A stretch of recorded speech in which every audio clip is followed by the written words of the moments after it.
វាសួរបងប្អូនទាំងអស់គ្នានឹងខ្ញុំមកពីមជ្ឈមណ្ឌលម្ដងម្ដាគណនេយ្យនិងហិរញ្ញវត្ថុ AFT Center នៅក្នុងវីដេអូនេះអ្នកគ្រូសូមចែករំលែកអំពីការប្រើប្រាស់ចំណេះដឹងនិងជំនាញនៅពេលដែលបងប្អូនរៀនជំនាញដែលបងប្អូនពេញចិត្តហើយនោះប្រកបណាស់ប្រើប្រាស់ចំណេះដឹងនិងជំនាញនោះដើម្បីធ្វើការឬប្រកបអាជីវកម្មហើយប្រកបណាស់ជំនាញទាំងនោះពិតជារកចំណូលបានហើយនៅពេលដែលបានចំណូលសូមបងប្អូនកុំភ្លេចដកសន្សំចំណាយខ្លះត្រឹមតែ 10% ដើម្បីសន្សំមុននឹងចំណាយ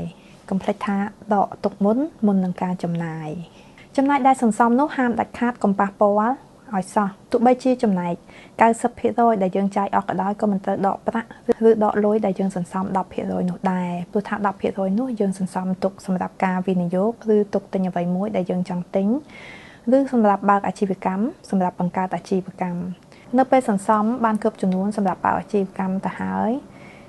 បើកអាជីវកម្មហើយបានចំណេញយើងបន្តពង្រីកអាជីវកម្មនោះដោយពឹងលើចំណូលចំណេញពីអាជីវកម្មតែកុំខ្ចីគេយកមកពង្រីកអាជីវកម្មនោះព្រោះថាវាធ្វើឲ្យមានបំណុលហើយធ្វើឲ្យប្រាក់ចំណេញវាថយចុះផងដែរ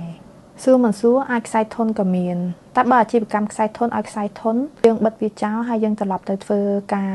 ដោយប្រើប្រាស់ជំនាញនិងចំណេះដឹងរបស់យើងសារជាថ្មី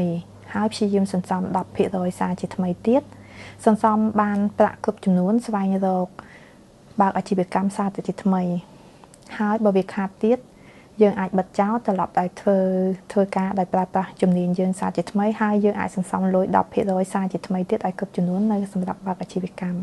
ការធ្វើដូចនេះគឺបងប្អូនពុំមានហានិភ័យតាក់ទងជាមួយនឹងបំណុលឡើយ